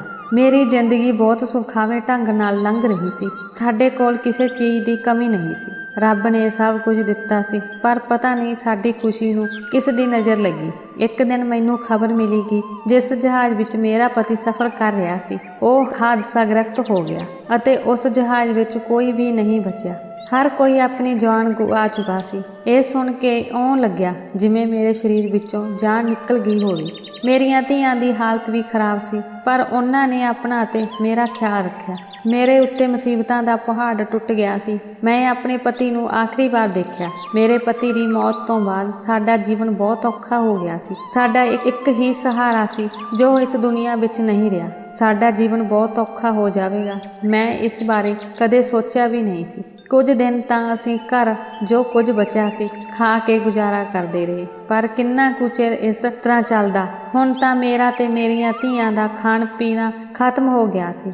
ਅਸੀਂ ਕਈ ਦਿਨ ਇਸ ਤਰ੍ਹਾਂ ਭੁੱਖੇ ਰਹੇ। ਮੈਂ ਇੱਕ ਸਕੂਲ ਵਿੱਚ ਅਧਿਆਪਕ ਦੀ ਨੌਕਰੀ ਲਈ ਅਪਲਾਈ ਕੀਤਾ। ਮੈਨੂੰ ਉੱਥੇ ਨੌਕਰੀ ਮਿਲ ਗਈ। ਮੈਨੂੰ ਉੱਥੇ ਜਾਂਦੀ ਨੂੰ ਹਫ਼ਤਾ ਹੀ ਹੋਇਆ ਸੀ ਕਿ ਉੱਥੋਂ ਦੇ ਪ੍ਰਿੰਸੀਪਲ ਨੇ ਮੇਰੇ ਨਾਲ ਦੁਰਵਿਹਾਰ ਕਰਨਾ ਸ਼ੁਰੂ ਕਰ ਦਿੱਤਾ। ਉਹ ਜਾਣਦਾ ਸੀ ਕਿ ਮੈਂ ਇਕੱਲੀ ਔਰਤ ਹਾਂ ਤੇ ਕੁਝ ਨਹੀਂ ਕਰ ਸਕਦੀ, ਇਸੇ ਲਈ ਉਹ ਸੋਚ ਰਿਹਾ ਸੀ ਕਿ ਉਹ ਮੇਰੇ ਨਾਲ ਜੋ ਚਾਹੇ ਕਰ ਸਕਦਾ ਹੈ। ਉਹ ਮੇਰੇ ਨਾਲ ਹਰ ਰੋਜ਼ ਕੁਝ ਨਾ ਕੁਝ ਕਰਦਾ ਸੀ। ਮੈਨੂੰ ਤੰਗ ਆ ਕੇ ਇਹ ਨੌਕਰੀ ਛੱਡਣੀ ਪਈ। ਕੰਮ ਕਰਨ ਦੀ ਕੋਸ਼ਿਸ਼ ਕਰਦਿਆਂ ਮੈਨੂੰ ਅਜੇ ਲੋਕਾਂ ਦਾ ਸਾਹਮਣਾ ਕਰਨਾ ਪਿਆ। ਲੋਕ ਇਕੱਲੀ ਔਰਤ ਨੂੰ ਦੇਖ ਕੇ ਸਮਝਦੇ ਹਨ ਕਿ ਉਹ ਉਹਨਾਂ ਦੇ ਪਿਓ ਦੀ ਜਾਇਦਾਦ ਹੈ ਅਤੇ ਉਹ ਉਸ ਨਾਲ ਜੋ ਚਾਹੇ ਕਰ ਸਕਦੇ ਹਨ। ਆਪਣੀ ਨੌਕਰੀ ਗੁਆਉਣ ਤੋਂ ਬਾਅਦ ਇੱਕ ਦਿਨ ਮੈਂ ਆਪਣੇ ਘਰ ਉਦਾਸ ਬੈਠੀ ਸੀ ਜਦੋਂ ਕਿਸੇ ਨੇ ਦਰਵਾਜ਼ਾ ਖੜਕਾਇਆ। ਮੈਂ ਹੈਰਾਨੀ ਨਾਲ ਦਰਵਾਜ਼ੇ ਵੱਲ ਦੇਖਿਆ ਕਿਉਂਕਿ ਸਾਡੇ ਘਰ ਕੋਈ ਆਉਂਦਾ ਜਾਂਦਾ ਨਹੀਂ ਸੀ। ਜਦੋਂ ਮੈਂ ਘਰ ਦਾ ਦਰਵਾਜ਼ਾ ਖੋਲ੍ਹਣ ਗਈ ਤਾਂ ਉੱਥੇ ਕੋਈ ਨਹੀਂ ਸੀ, ਪਰ ਉੱਥੇ ਇੱਕ ਬੋਰੀ ਰੱਖੀ ਹੋਈ ਸੀ। ਜਦੋਂ ਮੈਂ ਇਸ ਨੂੰ ਖੋਲ੍ਹਿਆ ਤਾਂ ਉਸ ਰਾਸ਼ਨ ਸਮਾਨ ਸੀ ਅਤੇ ਉਦੋਂ ਤੋਂ ਕੋਈ ਵਿਅਕਤੀ ਰਾਸ਼ਨ ਦੀ ਬੋਰੀ ਸਾਡੇ ਘਰ ਰੱਖ ਕੇ ਜਾਣ ਲੱਗਾ ਅਤੇ ਅਸੀਂ ਉਸੇ ਨਾਲ ਆਪਣਾ ਗੁਜ਼ਾਰਾ ਕਰਨ ਲੱਗੇ। ਪਰ ਇੱਕ ਦਿਨ ਸਾਡੀ ਸਿਹਤ ਵਿਗੜ ਗਈ ਅਤੇ ਸਾਨੂੰ ਹਸਪਤਾਲ ਜਾਣਾ ਪਿਆ। ਉੱਥੋਂ ਗਰਭਵਤੀ ਹੋਣ ਦੀ ਖਬਰ ਮਿਲਦਿਆਂ ਹੀ ਅਸੀਂ ਥਾਣੇ ਆ ਗਏ। ਫਿਰ ਅਸੀਂ ਆਪਣੇ ਮੁਜਰਮ ਨੂੰ ਦੇਖਿਆ, ਜਿਸ ਨੂੰ ਦੇਖ ਕੇ ਮੇਰੇ ਪੈਰਾਂ ਹੇਠੋਂ ਜ਼ਮੀਨ ਨਿਕਲ ਗਈ ਕਿਉਂਕਿ ਉਹ ਆਦਮੀ ਹੋਰ ਕੋਈ ਨਹੀਂ ਸੀ, ਮੇਰਾ ਪਤੀ ਹੀ ਸੀ। ਪਰ ਇਹ ਕਿਵੇਂ ਹੋ ਸਕਦਾ ਹੈ? ਜਿਸ ਨੂੰ ਅਸੀਂ ਅੱਜ ਤੱਕ ਮਰਿਆ ਸਮਝਿਆ ਸੀ, ਅੱਜ ਅਸੀਂ ਉਸ ਨੂੰ ਆਪਣੀਆਂ ਅੱਖਾਂ ਸਾਹਮਣੇ ਜਿਉਂਦਾ ਦੇਖ ਰਹੇ ਸੀ। ਮੈਨੂੰ ਤੇ ਆਪਣੀਆਂ ਧੀਆਂ ਨੂੰ ਦੇਖ ਕੇ ਉਹ ਵੀ ਸ਼ਰਮਿੰਦਾ ਸੀ, ਪਰ ਉਸ ਦੀਆਂ ਅੱਖਾਂ ਵਿੱਚ ਇਹ ਸ਼ਰਮ ਕਿਉਂ ਸੀ? ਕੀ ਉਸਨੇ ਕੋਈ ਗੁਨਾਹ ਕੀਤਾ ਸੀ ਜਾਂ ਉਸਨੇ ਸਾਡੇ ਨਾਲ ਕੋਈ ਗਲਤ ਕੰਮ ਕੀਤਾ ਸੀ ਜਿਸ ਕਾਰਨ ਸਾਡੇ ਨਾਲ ਅੱਖ ਮਿਲਾ ਕੇ ਨਹੀਂ ਦੇਖ ਸਕਦਾ ਸੀ? ਮੇਰੀਆਂ ਧੀਆਂ ਆਪਣੇ ਪਿਓ ਨੂੰ ਦੇਖ ਕੇ ਰੋਣ ਲੱਗ ਪਈਆਂ। ਉਹਨਾਂ ਨੂੰ ਦੇਖ ਕੇ ਉਹਨਾਂ ਦਾ ਪਿਓ ਵੀ ਰੋਣ ਲੱਗਾ, ਪਰ ਉਸਨੇ ਆਪਣੇ ਆਪ ਨੂੰ ਸੰਭਾਲਿਆ ਤੇ ਆਪਣੀਆਂ ਧੀਆਂ ਨੂੰ ਵੀ ਚੁੱਪ ਕਰਵਾਇਆ। ਇਸ ਤਰ੍ਹਾਂ ਦੇ ਕਈ ਸਵਾਲ ਮੇਰੇ ਮਨ ਵਿੱਚ ਉੱਠ ਰਹੇ ਸਨ, ਜਿਨ੍ਹਾਂ ਦੇ ਮੈਂ ਜਵਾਬ ਚਾਹੁੰਦੀ ਸੀ। ਮੈਂ ਜਾਣਨਾ ਚਾਹੁੰਦੀ ਸੀ ਕਿ ਮੇਰੇ ਪਤੀ ਜਿੰਦਾ ਕਿਵੇਂ ਸਨ। ਜੇ ਜਿੰਦਾ ਸੀ ਤਾਂ ਸਾਡੇ ਕੋਲ ਕਿਉਂ ਨਹੀਂ ਆਏ? ਉਹ ਹੁਣ ਤੱਕ ਸਾਡੇ ਤੋਂ ਦੂਰ ਕਿਉਂ ਸਨ ਅਤੇ ਉਹਨਾਂ ਦੀ ਮੌਤ ਦੀ ਝੂਠੀ ਖਬਰ ਕਿਸਨੇ ਅਤੇ ਕਿਉਂ ਫੈਲਾਈ ਸੀ? ਅਸੀਂ ਉਸ ਨੂੰ ਅਜਿਹੀ ਹਾਲਤ ਵਿੱਚ ਮਿਲੇ ਹਾਂ ਕਿ ਉਹ ਜੇਲ੍ਹ ਵਿੱਚ ਇੱਕ ਅਪਰਾਧੀ ਵਾਂਗ ਖੜਾ ਹੈ। ਮੈਂ ਹੋਰ ਬਰਦਾਸ਼ਤ ਨਹੀਂ ਕਰ ਸਕੀ ਅਤੇ ਮੈਂ ਆਪਣੇ ਪਤੀ ਨੂੰ ਸਵਾਲ ਕਰਨ ਲੱਗੀ। ਉਹ ਵੀ ਸ਼ਰਮ ਨਾਲ ਮੇਰੇ ਸਵਾਲ ਦਾ ਜਵਾਬ ਦੇਣ ਲੱਗ ਪਏ। ਜਿਵੇਂ ਜਿਵੇਂ ਮੈਨੂੰ ਮੇਰੇ ਸਵਾਲਾਂ ਦੇ ਜਵਾਬ ਮਿਲ ਰਹੇ ਸਨ, ਮੈਂ ਹੈਰਾਨ ਹੋ ਰਹੀ ਸੀ ਅਤੇ ਮੈਂ ਚੁੱਪਚਾਪ ਖੜੀ ਆਪਣੇ ਪਤੀ ਦੀਆਂ ਗੱਲਾਂ ਸੁਣ ਰਹੀ ਸੀ। ਮੇਰੇ ਪਤੀ ਨੇ ਦੱਸਿਆ ਕਿ ਮੈਂ ਆਪਣੀ ਪਤਨੀ ਅਤੇ ਬੱਚਿਆਂ ਨਾਲ ਆਪਣੀ ਜ਼ਿੰਦਗੀ ਵਿੱਚ ਬਹੁਤ ਖੁਸ਼ ਸੀ। ਮੈਂ ਆਪਣੀ ਪਤਨੀ ਨਾਲ ਸੁਖੀ ਜੀਵਨ ਜੀ ਰਿਹਾ ਸੀ। ਮੈਂ ਆਪਣੀ ਪਤਨੀ ਨੂੰ ਪਿਆਰ ਕਰਦਾ ਸੀ ਤੇ ਮੇਰੀ ਜਾਨ ਮੇਰੀਆਂ ਧੀਆਂ ਵਿੱਚ ਵਸਦੀ ਸੀ। ਸਾਡੇ ਕੋਲ ਕਿਸੇ ਚੀਜ਼ ਦੀ ਕਮੀ ਨਹੀਂ ਸੀ। ਸਾਡਾ ਖੁਸ਼ਹਾਲ ਪਰਿਵਾਰ ਸੀ ਕਿਉਂਕਿ ਮੇਰੀਆਂ ਧੀਆਂ ਜਵਾਨ ਹੋ ਗਈਆਂ ਸਨ। ਇਸ ਲਈ ਹੁਣ ਮੈਂ ਉਹਨਾਂ ਦਾ ਵਿਆਹ ਕਰਨ ਬਾਰੇ ਸੋਚ ਰਿਹਾ ਸੀ। ਮੈਂ ਆਪਣੇ ਦੋਸਤਾਂ ਨੂੰ ਵੀ ਕਿਹਾ ਸੀ ਕਿ ਜੇ ਕੋਈ ਚੰਗਾ ਰਿਸ਼ਤਾ ਹੋਵੇ ਤਾਂ ਮੈਨੂੰ ਦੱਸ ਦਿਓ। ਪਰ ਦੁਨੀਆ ਵਿੱਚ ਕੁਝ ਲੋਕ ਅਜੇ ਵੀ ਹੁੰਦੇ ਹਨ ਜੋ ਦੂਜਿਆਂ ਦੀਆਂ ਖੁਸ਼ੀਆਂ ਨੂੰ ਨਹੀਂ ਦੇਖ ਸਕਦੇ। ਉਹ ਚਾਹੁੰਦੇ ਹਨ ਕਿ ਕਿਸੇ ਦੂਜਿਆਂ ਦੀ ਖੁਸ਼ੀ ਨੂੰ ਬਰਬਾਦ ਕਰ ਦਿੱਤਾ ਜਾਵੇ। ਬਸ ਮੇਰੇ ਨਾਲ ਵੀ ਅਜਿਹਾ ਹੀ ਕੁਝ ਹੋਇਆ। ਮੈਂ ਆਪਣੇ ਬਚਪਨ ਦੇ ਦੋਸਤ ਰਾਮ ਤੇ ਇੰਨਾ ਭਰੋਸਾ ਕੀਤਾ ਅਤੇ ਉਸਨੇ ਮੇਰੇ ਨਾਲ ਧੋਖਾ ਕੀਤਾ। ਇੱਕ ਦਿਨ ਜਦੋਂ ਅਸੀਂ ਸਾਰੇ ਦੋਸਤ ਇਕੱਠੇ ਡਿਨਰ ਕਰਨ ਗਏ ਤਾਂ ਉਸਨੇ ਮੈਨੂੰ ਇੱਕ ਲਿਫਾਫਾ ਦਿੱਤਾ ਅਤੇ ਆਪਣੇ ਇੱਕ ਦੋਸਤ ਨੂੰ ਪਹੁੰਚਾਉਣ ਲਈ ਕਿਹਾ। ਮੈਂ ਉਸ ਨੂੰ ਪੁੱਛਿਆ ਕਿ ਕੀ ਹੋਇਆ, ਤੁਸੀਂ ਕਿਉਂ ਨਹੀਂ ਜਾ ਰਹੇ? ਉਸਨੇ ਕਿਹਾ, ਮੈਨੂੰ ਕੋਈ ਹੋਰ ਜ਼ਰੂਰੀ ਕੰਮ ਹੈ, ਇਸ ਲਈ ਮੈਂ ਨਹੀਂ ਜਾ ਸਕਦਾ। ਮੈਂ ਕਿਹਾ, ਠੀਕ ਹੈ, ਕੋਈ ਗੱਲ ਨਹੀਂ, ਮੈਂ ਤੁਹਾਡਾ ਕੰਮ ਕਰ ਦੇਵਾਂਗਾ। ਮੈਂ ਉਹ ਲਿਫਾਫਾ ਲੈ ਕੇ ਉਸਦੇ ਦੱਸੇ ਪਤੇ ਤੇ ਗਿਆ ਅਤੇ ਉਹ ਲਿਫਾਫਾ ਇੱਕ ਆਦਮੀ ਨੂੰ ਦੇ ਦਿੱਤਾ। ਬਦਲੇ ਵਿੱਚ ਆਦਮੀ ਨੇ ਮੈਨੂੰ ਇੱਕ ਬੈਗ ਦਿੱਤਾ ਅਤੇ ਮੈਨੂੰ ਕਿਹਾ ਕਿ ਇਹ ਆਪਣੇ ਦੋਸਤ ਰਾਮ ਨੂੰ ਦੇ ਦੇਵੇ। ਮੈਂ ਉਸ ਨੂੰ ਪੁੱਛਿਆ ਕਿ ਇਸ ਵਿੱਚ ਕੀ ਹੈ ਤਾਂ ਉਸਨੇ ਬੈਗ ਦਿੱਤਾ ਅਤੇ ਮੈਨੂੰ ਕਿਹਾ ਕਿ ਇਹ ਆਪਣੇ ਦੋਸਤ ਰਾਮ ਨੂੰ ਦੇ ਦੇਵੇ। ਮੈਂ ਉਸ ਨੂੰ ਪੁੱਛਿਆ ਕਿ ਇਸ ਵਿੱਚ ਕੀ ਹੈ ਤਾਂ ਉਸਨੇ ਮੈਨੂੰ ਕਿਹਾ ਕਿ ਆਪਣੇ ਦੋਸਤਾਂ ਨੂੰ ਪੁੱਛ ਲੈਣਾ। ਮੈਨੂੰ ਬਹੁਤ ਦੇਰ ਹੋ ਗਈ ਸੀ, ਇਸ ਕਾਰਨ ਮੈਂ ਬੈਗ ਲੈ ਕੇ ਘਰ ਆ ਗਿਆ ਅਤੇ ਅਗਲੇ ਦਿਨ ਮੈਂ ਉਹ ਬੈਗ ਰਾਮ ਨੂੰ ਦੇ ਦਿੱਤਾ। ਮੇਰਾ ਦੋਸਤ ਰਾਮ ਬਚਪਨ ਤੋਂ ਮੇਰੇ ਨਾਲ ਸੀ ਅਤੇ ਮੈਂ ਉਸ ਤੇ ਬਹੁਤ ਭਰੋਸਾ ਕਰਦਾ ਸੀ, ਇਸ ਲਈ ਮੈਂ ਉਸ ਨੂੰ ਕੁਝ ਨਹੀਂ ਪੁੱਛਿਆ। ਰਾਮ ਨੇ ਫਿਰ ਮੈਨੂੰ ਇੱਕ ਲਿਫਾਫਾ ਦਿੱਤਾ ਅਤੇ ਉਸੇ ਆਦਮੀ ਨੂੰ ਦੇਣ ਲਈ ਕਿਹਾ। ਮੈਂ ਬਿਨਾਂ ਕੋਈ ਸਵਾਲ ਪੁੱਛੇ ਲਿਫਾਫਾ ਉਸ ਆਦਮੀ ਨੂੰ ਦੇ ਦਿੱਤਾ। ਇਸ ਵਾਰ ਵੀ ਉਸਨੇ ਮੈਨੂੰ ਇੱਕ ਬੈਗ ਦਿੱਤਾ ਜੋ ਮੈਂ ਰਾਮ ਨੂੰ ਦੇ ਦਿੱਤਾ। ਹੁਣ ਅਕਸਰ ਮੇਰੇ ਨਾਲ ਅਜਿਹਾ ਹੀ ਹੁੰਦਾ। ਰਾਮ ਮੈਨੂੰ ਇੱਕ ਲਿਫਾਫਾ ਦਿੰਦਾ ਅਤੇ ਉਹ ਆਦਮੀ ਬਦਲੇ ਵਿੱਚ ਮੈਨੂੰ ਇੱਕ ਬੈਗ ਦੇ ਦਿੰਦਾ। ਇੱਕ ਦਿਨ ਰਾਮ ਤੇ ਮੈਨੂੰ ਸ਼ੱਕ ਹੋਇਆ। ਮੈਂ ਸੋਚਿਆ ਕਿ ਮੈਂ ਦੇਖਾਂ ਤਾਂ ਸੀ ਕਿ ਇਸ ਲਿਫਾਫੇ ਵਿੱਚ ਕੀ ਹੈ। ਮੈਂ ਲਿਫਾਫਾ ਖੋਲ੍ਹ ਕੇ ਦੇਖਿਆ ਕਿ ਉਸ ਵਿੱਚ ਨਸ਼ਾ ਸੀ। ਮੈਂ ਇਹ ਦੇਖ ਕੇ ਸਮਝ ਗਿਆ ਕਿ ਰਾਮ ਉਸ ਆਦਮੀ ਨੂੰ ਮੇਰੇ ਹੱਥੋਂ ਨਸ਼ਾ ਭਿਜਵਾਉਂਦਾ ਅਤੇ ਬਦਲੇ ਵਿੱਚ ਉਹ ਆਦਮੀ ਮੈਨੂੰ ਪੈਸਿਆਂ ਦਾ ਬੈਗ ਦਿੰਦਾ ਹੈ। ਮੈਂ ਰਾਮ ਨੂੰ ਕਿਹਾ ਕਿ ਤੂੰ ਇਹ ਕੰਮ ਕਦੋਂ ਤੋਂ ਕਰ ਰਿਹਾ ਹੈ? ਤੁਸੀਂ ਪਹਿਲਾਂ ਅਜੇ ਨਹੀਂ ਸੀ। ਤੂੰ ਇਹ ਕੰਮ ਛੱਡ ਦੇ, ਨਹੀਂ ਤਾਂ ਮੈਂ ਪੁਲਿਸ ਨੂੰ ਤੇਰੇ ਬਾਰੇ ਸਭ ਕੁਝ ਦੱਸ ਦਿਆਂਗਾ। ਫਿਰ ਰਾਮ ਨੇ ਮੈਨੂੰ ਕਿਹਾ ਕਿ ਜੇਕਰ ਤੂੰ ਮੇਰੇ ਬਾਰੇ ਪੁਲਿਸ ਨੂੰ ਕੁਝ ਵੀ ਦੱਸੇਗਾ ਤਾਂ ਮੈਂ ਨਹੀਂ ਫਸਾਂਗਾ, ਉਲਟਾ ਤੂੰ ਹੀ ਫਸੇਗਾ, ਕਿਉਂਕਿ ਅੱਜ ਤੱਕ ਤੂੰ ਇਹ ਲਿਫਾਫਾ ਉਸ ਆਦਮੀ ਨੂੰ ਦੇ ਕੇ ਆਉਂਦਾ ਸੀ ਤੇ ਪੈਸਿਆਂ ਵਾਲਾ ਬੈਗ ਉਸ ਤੋਂ ਫੜ ਕੇ ਲਿਆਉਂਦਾ ਸੀ ਤੇ ਮੇਰੇ ਕੋਲ ਸਬੂਤ ਵੀ ਹਨ। ਰਾਮ ਦੀਆਂ ਗੱਲਾਂ ਸੁਣ ਕੇ ਮੈਂ ਹੈਰਾਨ ਰਹਿ ਗਿਆ। ਮੈਂ ਸੋਚ ਵੀ ਨਹੀਂ ਸਕਦਾ ਸੀ ਕਿ ਮੇਰੇ ਬਚਪਨ ਦਾ ਦੋਸਤ, ਜਿਸ ਤੇ ਮੈਂ ਇੰਨਾ ਵਿਸ਼ਵਾਸ ਕੀਤਾ, ਉਹ ਕੁਝ ਪੈਸਿਆਂ ਦੇ ਲਾਲਚ ਵਿੱਚ ਮੇਰੇ ਨਾਲ ਇਹ ਸਭ ਕੁਝ ਕਰਾ ਸਕਦਾ ਹੈ। ਜੇ ਮੈਂ ਹੁਣ ਉਸ ਨੂੰ ਇਹ ਕੰਮ ਕਰਨ ਤੋਂ ਇਨਕਾਰ ਕੀਤਾ ਤਾਂ ਇਹ ਮੇਰੇ ਲਈ ਠੀਕ ਨਹੀਂ ਹੈ ਅਤੇ ਕਹਿਣ ਲੱਗਾ ਕਿ ਜੇਕਰ ਮੈਂ ਉਸ ਦਾ ਕੰਮ ਨਾ ਕੀਤਾ ਤਾਂ ਉਹ ਮੇਰੇ ਖਿਲਾਫ ਸਬੂਤ ਪੁਲਿਸ ਨੂੰ ਦੇ ਦੇਵੇਗਾ। ਹੁਣ ਮੈਨੂੰ ਸਮਝ ਨਹੀਂ ਆ ਰਹੀ ਸੀ ਕਿ ਮੈਂ ਕੀ ਕਰਾਂ। ਇਸ ਸਭ ਤੋਂ ਮੈਂ ਆਪਣੀ ਜਾਨ ਕਿਵੇਂ ਛਡਾਵਾਂ। क्योंकि मैं जानबुੱਝ के ਇਹ ਗਲਤ ਕੰਮ ਨਹੀਂ ਕਰ ਸਕਦਾ ਸੀ। ਮੈਨੂੰ ਇਸ ਸਭ ਤੋਂ ਦੂਰ ਹੋਣ ਲਈ ਕੁਝ ਸਮਾਂ ਚਾਹੀਦਾ ਸੀ। ਇਸੇ ਲਈ ਮੈਂ ਉਸ ਸਮੇਂ ਉਸ ਨੂੰ ਕਿਹਾ ਕਿ ਠੀਕ ਹੈ, ਮੈਂ ਤੁਹਾਡਾ ਕੰਮ ਕਰਾਂਗਾ। ਇੱਕ ਦਿਨ ਜਦੋਂ ਮੈਂ ਆਪਣੀ ਪਤਨੀ ਅਤੇ ਧੀਆਂ ਨਾਲ ਬਾਜ਼ਾਰ ਜਾ ਰਿਹਾ ਸੀ ਤਾਂ ਰਾਮ ਨੇ ਸਾਨੂੰ ਦੇਖਿਆ ਤੇ ਉਸੇ ਰਾਤ ਉਸਨੇ ਮੈਨੂੰ ਆਪਣੇ ਕੋਲ ਬੁਲਾਇਆ ਅਤੇ ਮੈਨੂੰ ਕਹਿਣ ਲੱਗਾ, ਜੇ ਤੂੰ ਆਪਣੀ ਵੱਡੀ ਧੀ ਦਾ ਵਿਆਹ ਮੇਰੇ ਨਾਲ ਕਰ ਦੇਵੇਂ ਤਾਂ ਮੈਂ ਤੇਰੇ ਵਿਰੁੱਧ ਸਾਰੇ ਸਬੂਤ ਤੈਨੂੰ ਦੇ ਦੇਵਾਂਗਾ ਤੇ ਉਸ ਤੋਂ ਬਾਅਦ ਤੈਨੂੰ ਇਹ ਕੰਮ ਨਹੀਂ ਕਰਨਾ ਪਵੇਗਾ। ਇਹ ਸੁਣ ਕੇ ਮੇਰਾ ਦਿਲ ਰਾਮ ਨੂੰ ਮਾਰਨ ਨੂੰ ਕਰਨ ਲੱਗਾ। ਆਖਰ ਉਹ ਮੇਰੀ ਧੀ ਬਾਰੇ ਇਸ ਤਰ੍ਹਾਂ ਦੀ ਗੱਲ ਕਿਵੇਂ ਕਰ ਸਕਦਾ ਸੀ? ਮੈਨੂੰ ਆਪਣੀ ਪਰਵਾਹ ਨਹੀਂ ਸੀ। ਉਹ ਮੈਨੂੰ ਕੁਝ ਵੀ ਕਰਨ ਲਈ ਮਜਬੂਰ ਕਰੇ, ਪਰ ਹੁਣ ਉਸ ਦੀ ਨਜ਼ਰ ਮੇਰੀਆਂ ਧੀਆਂ 'ਤੇ ਸੀ। ਮੈਂ ਆਪਣੀਆਂ ਧੀਆਂ 'ਤੇ ਕੋਈ ਮੁਸੀਬਤ ਨਹੀਂ ਆਉਣ ਦੇ ਸਕਦਾ ਸੀ। ਇਸ ਲਈ ਮੈਂ ਇੱਕ ਯੋਜਨਾ ਬਣਾਈ ਅਤੇ ਆਪਣੇ ਇਲਾਕੇ ਦੇ ਮੰਦਰ ਵਿੱਚ ਗਿਆ। ਮੈਨੂੰ ਕਿਸੇ ਦੀ ਮਦਦ ਦੀ ਲੋੜ ਸੀ। ਮੈਂ ਉੱਥੇ ਪੰਡਤ ਜੀ ਨਾਲ ਗੱਲ ਕੀਤੀ। ਪੰਡਤ ਜੀ ਮੈਨੂੰ ਬਹੁਤ ਪਹਿਲਾਂ ਤੋਂ ਜਾਣਦੇ ਸਨ। ਉਹ ਸਾਡੇ ਘਰ ਪੂਜਾ ਕਰਦੇ ਸਨ ਅਤੇ ਕਿਸੇ ਨੂੰ ਉਹਨਾਂ 'ਤੇ ਸ਼ੱਕ ਵੀ ਨਹੀਂ ਹੁੰਦਾ। ਮੈਂ ਉਹਨਾਂ ਨੂੰ ਸਭ ਕੁਝ ਦੱਸਿਆ। ਉਹ ਮੇਰੀ ਮਦਦ ਕਰਨ ਲਈ ਰਾਜ਼ੀ ਹੋ ਗਏ। ਮੈਂ ਉਸ ਨੂੰ ਕਿਹਾ ਕਿ ਮੇਰੇ ਘਰ ਵਿੱਚ ਮੇਰੇ ਦੋਸਤਾਂ ਰਿਸ਼ਤੇਦਾਰਾਂ ਨੂੰ ਮੇਰੀ ਮੌਤ ਦੀ ਝੂਠੀ ਖਬਰ ਦੇ ਦਿਓ। ਉਸ ਤੋਂ ਬਾਅਦ ਮੈਂ ਘਰ ਵਾਪਸ ਆਇਆ ਅਤੇ ਤੁਹਾਨੂੰ ਦੱਸਿਆ ਕਿ ਮੈਂ ਕੁਝ ਦਿਨ ਲਈ ਕੰਮ ਤੋਂ ਬਾਹਰ ਜਾ ਰਿਹਾ ਹਾਂ ਤੇ ਆਪਣੇ ਮਾਮਾ ਜੀ ਕੋਲ ਚਲਾ ਗਿਆ। ਮੇਰੇ ਕਹਿਣ ਤੇ ਪੰਡਤ ਜੀ ਨੇ ਤੁਹਾਨੂੰ ਮੇਰੀ ਮੌਤ ਦੀ ਝੂਠੀ ਖਬਰ ਸੁਣਾਈ। ਮੈਨੂੰ ਪਤਾ ਸੀ ਕਿ ਮੇਰੀ ਮੌਤ ਦੀ ਖਬਰ ਸੁਣ ਕੇ ਤੇਰੀ ਹਾਲਤ ਬਹੁਤ ਖਰਾਬ ਹੋ ਜਾਵੇਗੀ, ਪਰ ਮੇਰੇ ਕੋਲ ਹੋਰ ਕੋਈ ਚਾਰਾ ਨਹੀਂ ਸੀ। ਮੈਂ ਤੁਹਾਨੂੰ ਇਸ ਸਭ ਤੋਂ ਦੂਰ ਰੱਖਣਾ ਚਾਹੁੰਦਾ ਸੀ। ਸਾਲ ਬਾਅਦ ਮੈਂ ਫੈਸਲਾ ਕੀਤਾ, ਹੁਣ ਮੈਂ ਆਪਣੀ ਪਤਨੀ ਅਤੇ ਬੱਚਿਆਂ ਕੋਲ ਵਾਪਸ ਜਾ ਰਿਹਾ ਹਾਂ।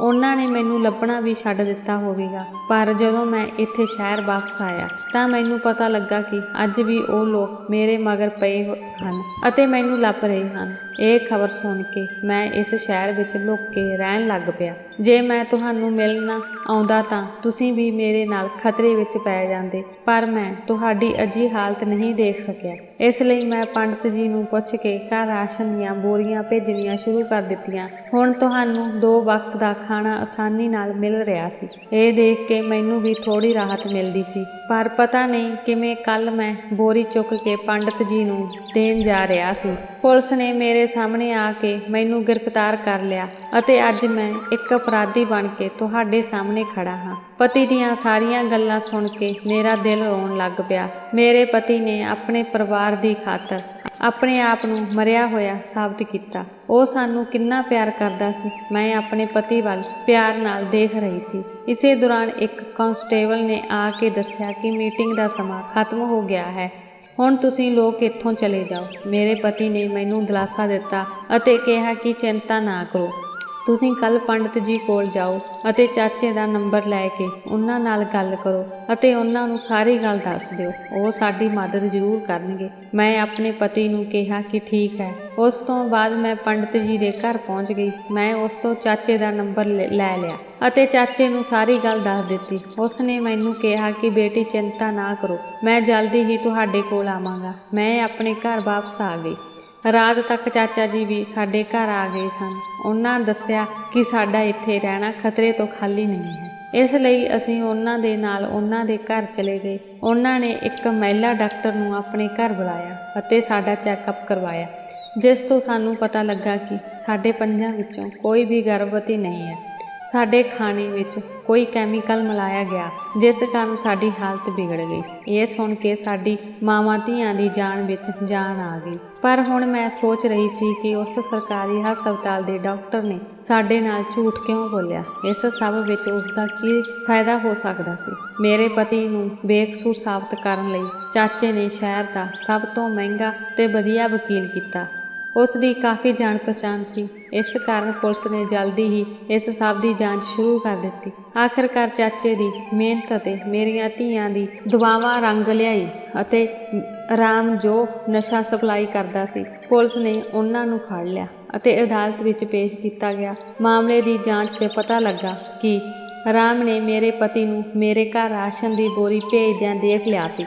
ਪਰ ਪੁਲਿਸ ਉਸ ਦੇ ਪਿੱਛੇ ਲੱਗੀ ਹੋਈ ਸੀ। ਇਸ ਕਾਰਨ ਉਹ ਮੇਰੇ ਪਤੀ ਨੂੰ ਫੜ ਨਹੀਂ ਸਕੀ। ਉਸ ਨੇ ਮੇਰੇ ਪਤੀ ਨੂੰ ਫਸਾਉਣ ਦੀ ਯੋਜਨਾ ਬਣਾਈ। ਅਗਲੇ ਦਿਨ ਉਸਨੇ ਇਸੇ ਤਰ੍ਹਾਂ ਦੇ ਰਾਸ਼ਨ ਦੀਆਂ ਬੋਰੀਆਂ ਤਿਆਰ ਕੀਤੀਆਂ ਅਤੇ ਪੂਰੇ ਇਲਾਕੇ ਦੇ ਸਾਰੇ ਘਰਾਂ ਵਿੱਚ ਪਹੁੰਚਾ ਦਿੱਤੀਆਂ। ਉਸ ਨੇ ਉਹਨਾਂ ਬੋਰੀਆਂ ਵਿੱਚ ਕੈਮੀਕਲ ਮਿਲਾਇਆ ਹੋਇਆ ਸੀ। ਇਲਾਕੇ ਦੇ ਸਾਰੇ ਲੋਕਾਂ ਨੇ ਉਹਨਾਂ ਬੋਰੀਆਂ ਵਿੱਚੋਂ ਰਾਸ਼ਨ ਕੱਢ ਕੇ ਖਾ ਲਿਆ ਅਤੇ ਸਾਰੇ ਲੋਕ ਬਿਮਾਰ ਹੋ ਗਏ। ਸਾਡੇ ਆਂਢ ਗੁਆਂਢ ਵਿੱਚ ਹਰ ਕੋਈ ਜ਼ਿਆਦਾਤਰ ਗਰੀਬ ਸੀ, ਜਿਸ ਕਾਰਨ ਉਹ ਨੇੜਲੇ ਸਰਕਾਰੀ ਹਸਪਤਾਲ ਵਿੱਚ ਹੀ ਜਾਂਦੇ ਸੀ। ਇਸ ਗੈਂਗ ਨੇ ਡਾਕਟਰ ਨੂੰ ਪੈਸੇ ਦਿੱਤੇ ਅਤੇ ਕਿਹਾ ਕਿ ਜੋ ਵੀ ਤੁਹਾਡੇ ਕੋਲ ਚੈੱਕਅਪ ਲਈ ਆਉਂਦਾ ਹੈ ਉਸ ਨੂੰ ਦੱਸ ਦਿਓ ਕਿ ਉਹ ਗਰਭਵਤੀ ਹੈ।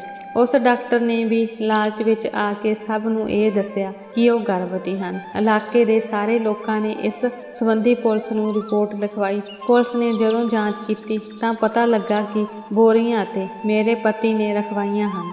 ਇਸੇ ਲਈ ਪੁਲਿਸ ਨੇ ਮੇਰੇ ਪਤੀ ਨੂੰ ਗ੍ਰਿਫਤਾਰ ਕਰ ਲਿਆ ਸੀ, ਪਰ ਰਾਮ ਨੇ ਆਪਣੇ ਸਾਰੇ ਜੁਰਮ ਕਬੂਲ ਕਰ ਲਏ ਸਨ। ਸਾਰੇ ਸਬੂਤਾਂ ਨੂੰ ਦੇਖਦੇ ਹੋਏ ਜੱਜ ਸਾਹਿਬ ਨੇ ਮੇਰੇ ਪਤੀ ਨੂੰ ਆਜ਼ਾਦ ਕਰ ਦਿੱਤਾ। ਇਸ ਸਭ ਵਿੱਚ ਸਾਡੇ ਚਾਚੇ ਨੇ ਸਾਡਾ ਬਹੁਤ ਸਾਥ ਦਿੱਤਾ। ਪਰਮੇਸ਼ਵਰ ਨੇ ਉਹਨਾਂ ਨੂੰ ਸਾਡੇ ਲਈ ਇੱਕ ਫਰਿਸ਼ਤਾ ਬਣਾ ਕੇ ਭੇਜਿਆ ਸੀ।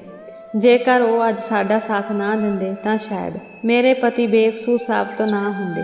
ਇਸ ਸਭ ਤੋਂ ਬਾਅਦ ਅਸੀਂ ਸਾਰੇ ਇਸ ਸ਼ਹਿਰ ਨੂੰ ਛੱਡ ਕੇ ਦੂਜੇ ਸ਼ਹਿਰ ਚਲੇ ਗਏ। ਮੇਰੇ ਪਤੀ ਨੇ ਮੇਰੀਆਂ ਧੀਆਂ ਦਾ ਇੱਕ ਇੱਕ ਕਰਕੇ ਵਿਆਹ ਕਰਵਾਇਆ।